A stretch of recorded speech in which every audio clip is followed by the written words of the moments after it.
పిల్లి, ఎలుక మరియు వేట. ఓ అడవిలో ఓ గుడ్లగూబ, ఓ ముంగీస, ఓ పిల్లి మరియు ఓ ఎలుక ఓ చెట్టు కింద ఉంటుండేవి. అవి ఒకరికొకరు భయంకరమైన శత్రువులు. ఒకరి నుండి ఒకరు తప్పించుకొని ఉంటుండేవారు. ఓ రోజు అక్కడికి ఓ వేటగాడు వచ్చాడు.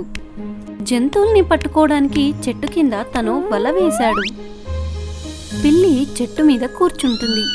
ఎలుకను పట్టుకోవడం కోసం చెట్టు మీద నుంచి కిందికి దిగుతుంది. హఠాత్తుగా వలలో పడిపోతుంది. అరే కాపాడండి, నన్నెవరైనా కాపాడండి, లేదు లేదు. ఎలుక పిల్లి గొంతు విని తన దగ్గరకు వచ్చేస్తుంది. దాన్ని వలలో చూసి నవ్వసాగింది.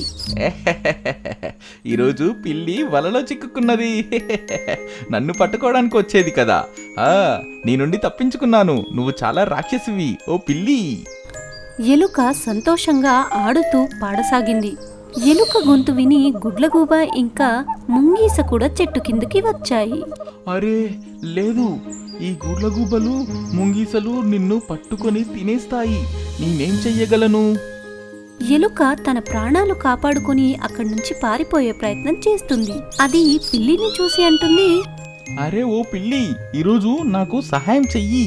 మళ్ళీ తిరిగి నేను నీకు సహాయం చేస్తాను. నేను ఈ వలలో చొరబడతాను. ఈ గుడ్లగూబ మరియు ముంగీసలు నన్ను పట్టుకోలేవు. మళ్ళీ నేను ఈ వలని నా దంతాలతో కొరికేస్తాను, ముక్కలు చేస్తాను. అప్పుడు మనిద్దరం బయటికి రావచ్చు. ముంగీస నుండి కూడా రక్షించబడతాం. పిల్లి తెలివైంది. దాని దగ్గర మరో దారి లేదు. పిల్లి ఎలుక మాటలకు రాజీ పడుతుంది. భయం పోగానే వెంటనే ఎలుక వలని కొరికేస్తుంది. పిల్లితో సహా వలలోంచి బయటికొస్తుంది. ఎలుక వెంటనే తన కన్నంలోకి దూరింది. మరుసటి రోజు పిల్లి ఎలుకతో అంది, ఓ ఎలుక, బయటకు రా, పద ఆడుకుందాం.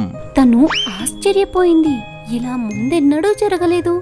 పిల్లి తనకు మంచి మిత్రుడైనట్టు పిలవసాగింది. ఎలుక అనింది, ఏం మాట్లాడుతున్నావు? నువ్వు నన్ను పిలుస్తున్నావా?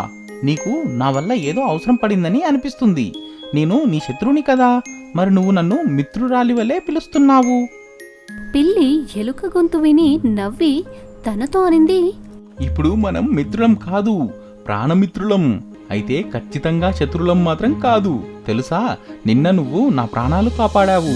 ఈ విషయాన్ని నేను ఎలా మర్చిపోగలను? తెలుసా, నువ్వు నీ భయాన్ని కూడా పాలద్రోలావు. మనిద్దరం మంచి చెడులను బాగా అర్థం చేసుకున్నాము. పద ఆడుకుందాము, పద.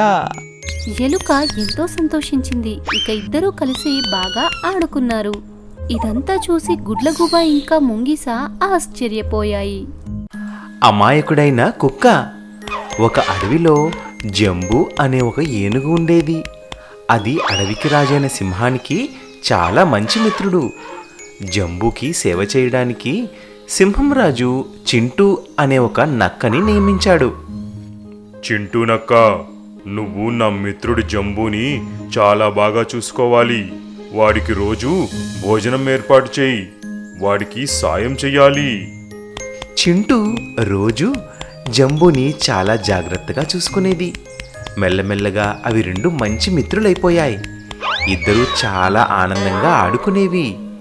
ఒకరోజు ఆ అడవికి ఒక కుక్క వచ్చింది. అది చింటూని దారిలో కలుస్తుంది. అరే అన్నా, నువ్వెవరు? ఇంకా ఇక్కడికి ఎలా వచ్చావు? నేను భోజనం కోసం వెతుక్కుంటూ ఇక్కడికి పొరపాటున వచ్చేసాను. నేను నీకు ఏమైనా సహాయం చేసేదా? లేదు, అలాంటిది ఏమీ లేదు. కానీ ఈ అడవి చాలా బాగుంది. నేను ఇక్కడే ఉండిపోవచ్చా? తప్పకుండా. కానీ మనం ఇక్కడ సింహం రాజుని అడగాల్సి ఉంటుంది. కొన్ని రోజుల కోసం సింహం రాజు బయటికి వెళ్ళారు. నువ్వు నాతో పాటు ఉందిగాన్లే. చింటూ ఆ కుక్కకి మొత్తం అడవంతా చూపిస్తుంది. జంబుని కూడా పరిచయం చేస్తుంది. కుక్కకి ఇంకా జంబుకి మంచి స్నేహం ఏర్పడుతుంది. జంబు కుక్కతో ఆడుకోవడం మొదలు పెడతాడు. కానీ చింటూతో ఇప్పుడు ఆటలు తగ్గించాడు. అయ్యో, ఈ జంబు ఇప్పుడు నాతో అసలు ఆడమే లేదు. ఎప్పటి నుంచి ఈ కుక్క వచ్చిందో అప్పటి నుంచి నన్ను మర్చిపోయాడంతే. నేను ఏదో ఒకటి చెయ్యాలి మరి.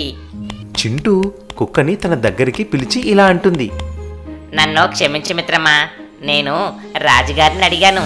అతను నిన్ను ఇక్కడ ఉండడానికి నిరాకరించారు. చింటూ కుక్కతో అబద్ధం చెప్తుంది, కానీ ఆ కుక్క ఆనందంగా అంగీకరించింది. అలా అది దాని అడవికి తిరిగి వెళ్ళిపోతుంది. చింటూ జంబూ దగ్గరికి వెళ్ళి ఇలా చెప్పింది. ఇదిగో తీసుకో జంబూ, ఇవి తిను. నా మిత్రుడు కుక్క ఏమయ్యాడు? వాడిని ముందు రమ్మను. కుక్క తన అడవికి వెళ్ళిపోయింది, అది ఇంక రాదు. జంబూ అది విని చాలా బాధపడతాడు. అది పళ్ళు తినలేదు, అలా బాధగా పడుకుంది. చాలా నచ్చజెప్పాక కూడా జంబూ ఏమీ తినకుండా ఉండిపోయింది. చింటూ తన మిత్రుణ్ణి అలా చూడలేకపోయింది. అది మళ్ళీ కుక్కను తీసుకురావడం కోసం వెళ్ళింది. నన్ను క్షమించు మిత్రమా, నేను నీతో అబద్ధం చెప్పాను. జంబూ నిన్ను చాలా గుర్తు తెచ్చుకుంటున్నాడు. నువ్వు జంబూకి చాలా మంచి మిత్రుడు అయిపోయావు కదా.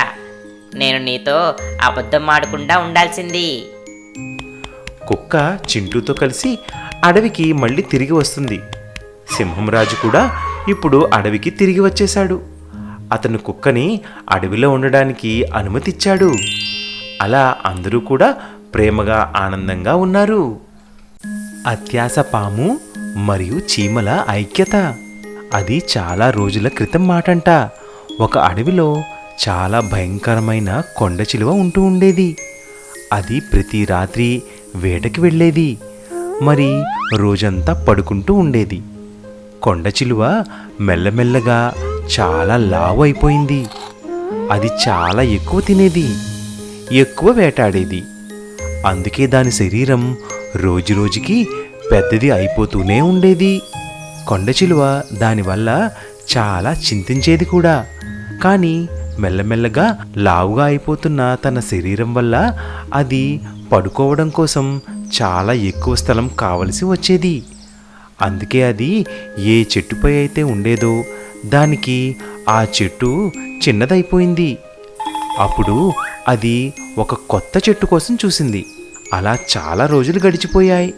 కానీ కొండ చిలువకి తన శరీరానికి సరిపోయే ఒక మంచి పెద్ద చెట్టు ఏమీ దొరకలేదు పాపం. కొండ చిలువ చాలా విచారించింది. దానికి చాలా రోజుల నుంచి పడుకోవడానికి మంచి చెట్టు దొరకలేదుగా.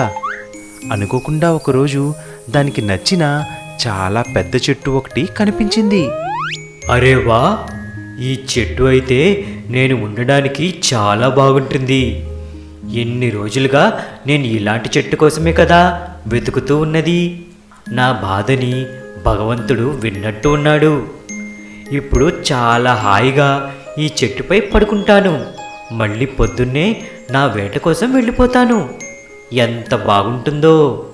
కొండ చిలువ చాలా ఆనందంగా చెట్టుపైకి ఎక్కింది. అప్పుడే దానికి ఒక పెద్ద చీమల పుట్ట ఒకటి కనిపించింది. కొండ చిలువ కోపంతో ఇలా అంది. ఓయ్ చీమల్లారా, ఇక్కడ నుంచి వెళ్ళిపోండి. ఇప్పుడు ఇక ఇది నా ఇల్లు. మీరు కానీ ఇక్కడ ఉన్నారంటే అస్సలు బాగుండదు. వెళ్ళిపోండి ఇక్కడి నుంచి, మొత్తం మీ చీమల దండతో సహా. లేదంటే ఒక్కొక్కరిగా అందరూ చచ్చిపోతారు. ఇంకా నా కోపం నుంచి బయటపడడం వీలు కాదు. చీమలు అస్సలు బెదరలేదు. పైగా అన్ని చీమలు కలిసి ఒక పథకం వేశాయి. ఈ పాము ఆకారం చాలా పెద్దది, కానీ ఏమనుకుంటుంది? మనం ఇంత చిన్నగా ఉంటే మాత్రం మనల్ని ఎవరైనా తొక్కేసి అలా వెళ్ళిపోతారా? ఇంకా మన ఇల్లు బదులుగా తన ఇల్లు తయారు చేసుకుంటుందా? అలా అవ్వడానికి వీల్లేదు. పదండి అందరూ, దానిపై దాడి చేద్దాము. అలా అన్ని చీమలు కలిసి ఆ పాము మీదకి ఎక్కాయి. అలా దానిని ఎక్కడ పడితే అక్కడ కరవడం మొదలుపెట్టాయి. అయ్యో, కాపాడండి, కాపాడండి ఈ చీమల నుంచి. కొండ చిలువ వెంటనే బాధతో ఆ చెట్టు నుంచి కిందకి దిగి వెళ్ళిపోయి మళ్ళీ ఇంకా ఎప్పుడు కూడా ఆ చెట్టు దగ్గరికి రాలేదు. ఐకమత్యంలో చాలా బలం ఉంటుంది మరి. నక్క మరియు మూర్ఖపు వేటగాడు. ఒక అడవిలో రాకీ అనే ఒక నక్క ఉంటూ ఉండేది. అది దాని భార్య నక్క ఇంకా 2 పిల్ల నక్కలతో కలిసి ఒక గుహలో నివసించేది. అది రోజు దాని కుటుంబం కోసం భోజనం తీసుకురావడానికి వేటకి వెళ్తూ ఉండేది. ఒకరోజు రాకీ వేటకి వెళ్ళాడు. కాని వాడికి ఏమీ దొరకలేదు. అయ్యో, ఈరోజు ఏమీ భోజనం దొరకలేదు. ఏ జంతువు కూడా కనబడడం లేదు. ఇప్పుడు నేను ఇంట్లో భోజనం కోసం ఏమి తీసుకువెళ్ళను? అందరికీ చాలా ఆకలిగా ఉండి ఉంటుంది. రాకీ బాధపడి ఇంటికి తిరిగి వచ్చాడు. అలా తన కుటుంబానికి ఏ భోజనం దొరకలేదు అన్న విషయం చెప్పాడు. దాని భార్య ఆ విషయం విని ఇలా అంది: మీరు చింతించొద్దు. నేను పక్కనే ఉన్న అడవికి వెళ్ళి ఏమైనా వేట దొరుకుతుందేమో చూసి వస్తాను. మీరు విశ్రాంతి తీసుకోండి. అప్పుడు రాకీ భార్య కూడా వేట కోసం అడవికి వెళ్ళింది. దానికి కూడా ఏ వేట దొరకలేదు. అప్పుడు దాని బుర్రలో ఒక ఆలోచన వచ్చింది. అది పరిగెట్టుకుంటూ వెళ్ళి రోడ్డు మీదకి వెళ్తుంది. అక్కడికి వెళ్ళి పడుకుంటుంది. చచ్చిపోయినట్టు నటిస్తుంది. అప్పుడు అటువైపుగా వెళ్తున్న ఒక వేటగాడు దానిని చూసి, అబ్బా, ఈ నక్క అయితే చాలా బాగుంది, మార్కెట్లో అమ్ముకోవచ్చు. అయినా ఇది ఇక్కడ ఎందుకు పడి ఉంది? వేటగాడు వెంటనే ఆ నక్కని తన పంజరంలో వేసేస్తాడు. అప్పుడది వెంటనే ఆ పంజరంలోంచి బయటికి వచ్చేస్తుంది. మళ్ళీ రోడ్డుపై పడుకుంటుంది. వేటగాడు మళ్ళీ ఆ నక్కని రోడ్డుపై చూసి చాలా కంగారు పడతాడు. అరే, ఇదేంటి? ఈ నక్క మళ్ళీ రోడ్డు మీదకి ఎలా వచ్చింది? దీనిని నేను బండిలో వెయ్యాలి. వేటగాడు తన బండిలో తను వేటాడిన కొన్ని చేపల్ని పెట్టాడు. అప్పుడు ఆ నక్క చేపలు నిండి ఉన్న ఒక పెద్ద సంచిని తీసుకొని ఆనందంగా అక్కడి నుంచి పారిపోయింది. భోజనం ఏర్పాటు అయిపోయింది. ఈరోజు చాలా కష్టపడాల్సి వచ్చింది. కొంతసేపటికి వేటగాడికి ఆ నక్క ఇంకా చేపలు రెండూ కనిపించలేదు. కాని అప్పటికే చాలా ఆలస్యం అయిపోయింది. బాబోయ్, ఆ నక్క చాలా జిత్తులు మారిది. అది నన్ను వెర్రివాడిని చేసింది. కళ్ళు తిరిగి పడిపోయి నాటకమాడింది. అత్యాశకు పోయి నా చేపల వేటని అంతా దొంగలించి పోయింది. సరేలే, ఏమీ పర్వాలేదు. ఈరోజు దానికి అచ్చొచ్చింది. రేపు నా రోజు అవ్వచ్చు కదా. వేటగాడు బాధతో తన ఇంటికి తిరిగి వెళ్ళిపోతాడు.